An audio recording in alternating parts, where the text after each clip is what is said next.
एक समय की बात है, महात्मा बुद्ध अपनी तपस्या में लीन थे। उन्हीं तपस्या में बैठे हुए कई दिन बीत चुके थे। तभी एक शिकारी उस रास्ते से जा रहा था। उस शिकारी ने बुद्ध को पहचान लिया।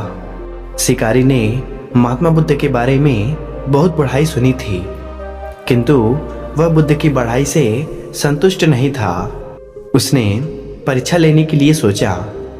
शिकारी पहले तो बुद्ध को एक छोटा सा पत्थर फेंक कर मारता है, किंतु महात्मा कोई प्रतिक्रिया नहीं करते हैं, क्योंकि उनका मानना था शरीर को तकलीफ होती है, आत्मा को नहीं। अतः शिकारी द्वारा फेंके गए पत्थर के कारण शरीर को कष्ट हुआ, किंतु आत्मा को नहीं। शिकारी कुछ समय सोचता रहा, बुद्ध जरूर कुछ प्रतिक्रिया करेंगे, किंतु महात्मा अपनी तपस्या में लीन थे। उन्होंने कोई प्रतिक्रिया नहीं की। पुनः शिकारी ने पत्थर फेंका। वह पत्थर बुद्ध के आंखों के ऊपर लगा और उस जगह से खून बहने लगा। बुद्ध को आभास हुआ कि उनके शरीर से रक्त बह रही है, किंतु वह फिर भी अपनी तपस्या से नहीं उठे। शिकारी को गुस्सा आया और उसने फिर से एक पत्थर और बुद्ध की ओर फेंका।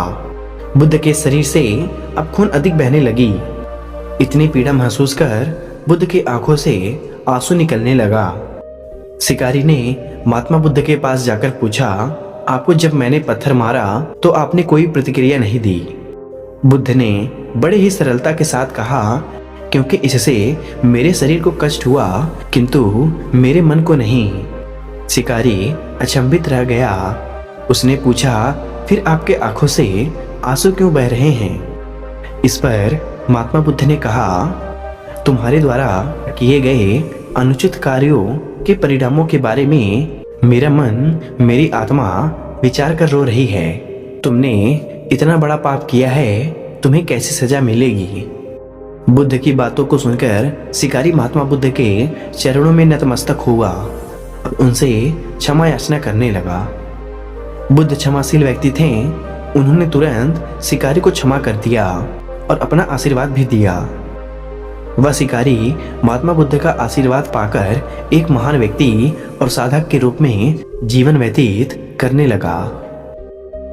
तो मेरे प्रिय दोस्तों, आपने इस कहानी से क्या सीखा?